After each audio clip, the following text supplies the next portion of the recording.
Hallo, herzlich willkommen zum Video Erste Schritte mit Bitfarm Archiv.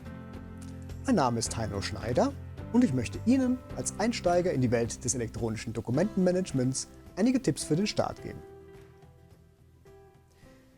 Ich habe eine gute und eine schlechte Nachricht. Die schlechte Nachricht zuerst: Wie mit jedem neuen Werkzeug benötigen Sie etwas Übung, bevor es rund läuft. Die gute Nachricht: Bitfarm Archiv verhält sich weitestgehend so, wie Sie es aus anderen Programmen gewohnt sind.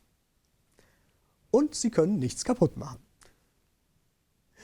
Also, nur Mut. Probieren Sie es aus. Sie werden nach kurzer Zeit feststellen, wie es Ihre Arbeit erleichtert. Sie finden den Bitfarm Archiv Viewer auf Ihrem Desktop oder im Programmmenü. Starten Sie und melden Sie sich mit Ihrem Benutzernamen und Kennwort an, die Sie von Ihrem Administrator erhalten haben. Normalerweise ist es genau gleich wie die Anmeldung am Windows-System. Mit Login oder der Return-Taste gelangen Sie auf den Hauptbildschirm.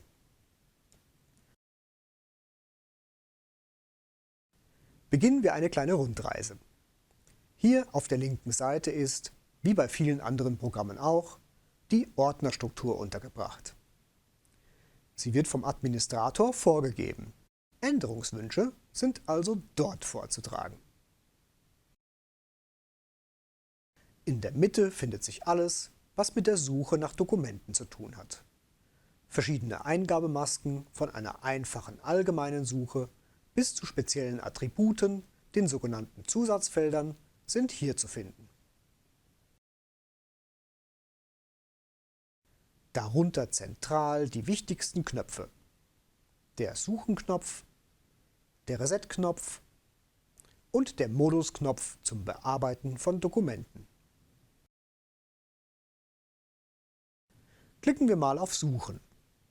In der Mitte unten werden jetzt die neuesten Dokumente angezeigt, aus dem Bereich, den wir im Baum gewählt haben. Die rechte Hälfte der Oberfläche gehört ganz dem Dokument. Hier sehen wir die Seiten und die gerade ausgewählte Seite in groß.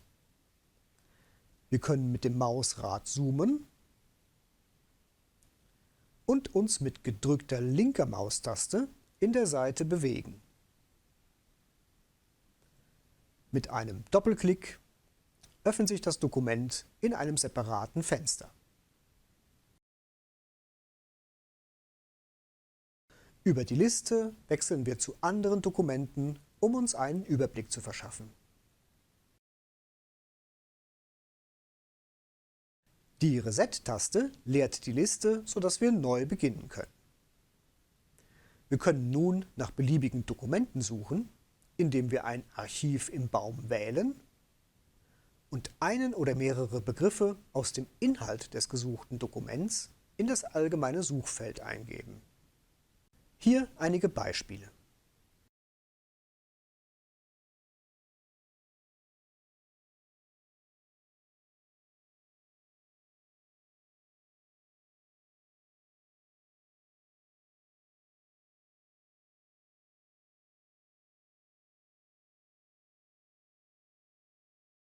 In der Ansicht werden die Suchbegriffe übrigens hervorgehoben.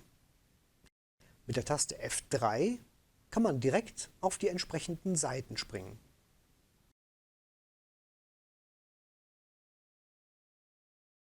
Auf der rechten Maustaste findet sich in Bitfarm Archiv immer das Menü mit den gebräuchlichsten Funktionen, wie zum Beispiel Drucken, E-Mail-Versand oder Aufgaben anlegen. Wollen wir am Dokument arbeiten, brauchen wir als erstes den Bearbeitungsmodus. Nun können wir zum Beispiel mit den grafischen Werkzeugen Notizen anbringen. Wir können auch Zusatzfelder ausfüllen, einen Status setzen oder einen Kommentar zum Dokument schreiben.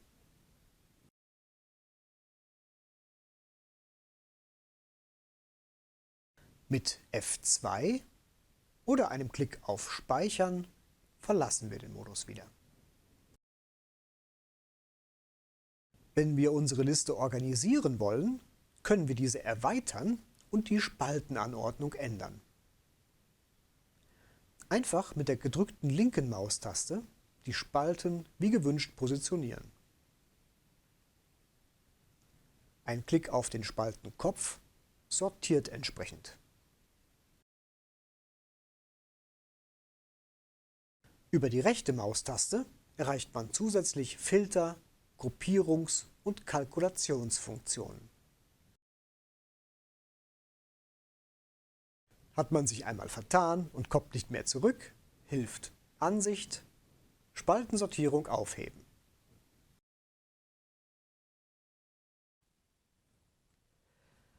So, das war eigentlich schon die Grundbedienung von Bitfarm Archiv. Ich hoffe, es war nicht zu schwierig. Zum Schluss möchte ich Ihnen noch kurz zeigen, wie Sie Dokumente ins DMS bringen. Ich gestehe, ich habe bisher die Programmbereiche unterschlagen, die unten links zu finden sind. Einer davon ist der Importer, nur einen Klick entfernt. Hier finden wir eine Ablagefläche für Dokumente und Dateien. Mit Drag and Drop können wir aus Windows alle Arten von Dateien hier fallen lassen. Wenn wir aus einem beliebigen Programm auf den Archivdrucker drucken oder aus Word, Excel oder Outlook mit dem dort vorhandenen Bitfarm-Add-in arbeiten, landen die Dokumente automatisch in diesem Bereich. Haben wir einen Scanner installiert, können wir den Scan-Modus wählen und die eingelegten Seiten erfassen.